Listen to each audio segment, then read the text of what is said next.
Welcome to NEXTGear's delivery update and quarter mile times video.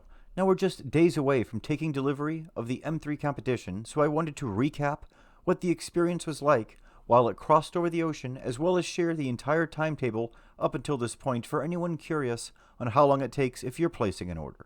Lastly, snow has come here in Chicago, so the S2000, 335i, and M3 when it arrives are all going to go into the garage, while the M550 is our daily driver for the winter. Now, I was able to get some Draggy runs in for the first time this year, and we will go over the best runs for each of these cars at the end of this video. So on your screen now, you're seeing the dates for my journey up until this point that go all the way back to 11/26 of 2021 when I placed my order. Now, it finally started external body assembly on October 18th of 2022, almost 11 months after I placed that order. Now, since then, things have moved very quickly as the entire car was painted and built in 3 days. It then took 3 days to get to the port, and then spent a week at the port until it left on its long journey across the ocean aboard the Orion Highway on November 1st. Now, it was originally supposed to arrive in the port of Baltimore on November 13th, marking a 13-day journey. However, the trip ended up taking a bit longer due to some delays.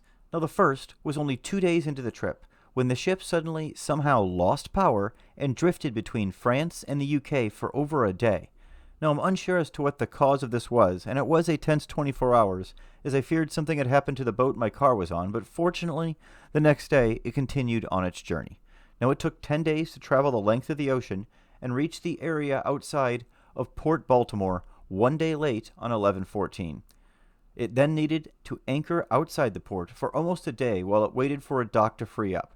When one finally did, on 11/15, the process went very quickly, as I was already offloaded off the boat, through customs, and into the VPC center by the time I woke the next morning.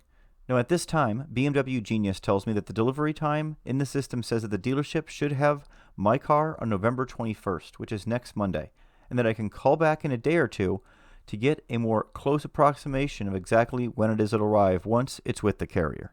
Now, I'll be sure to take pictures and some video on the day that I take delivery next week, and will post a final delivery video on the channel. I'll then switch to doing videos on modifications to the M3 that will start after the winter when we finish the break-in period. Now let's go over those 0 to 60 and quarter mile times I was able to get in this year for each of the cars currently in the garage. Let's start with the S2000, which frankly isn't a good 0 to 60 or quarter mile car, and really just remains with me for the amazing sound system and track days at Autobahn Raceway, which is where this car really shines. Now, for performance mods, she has an AEM intake, VTEC controller, which has an engagement point lowered by 300 RPM, and the fuel leaned out with a map made on the dyno for some extra horsepower, and I have a reinforced rear-end differential with 477 gears. Also, I have OZ Superleggero wheels that are about 2 pounds lighter per wheel than the stock wheels. Now, in order to achieve really good quarter mile numbers, you need it to be a very sticky track and need to rev it to a very high RPM and drop the clutch. Doing so has gotten me times as low as 5.4 0 to 60 times and a 13.5 at 103 mile per hour quarter mile time. But it is very hard on the rear end of these cars due to the high RPM you have to dump the clutch at, and I haven't done runs like that in over 15 years. Now, for my quarter mile runs these days, I only do small 4,000 RPM launches, and the numbers definitely show just how much that first 60 feet suffer from that non-VTEC start that still manages to somehow spin the wheels on these dusty farm roads that I use for my runs.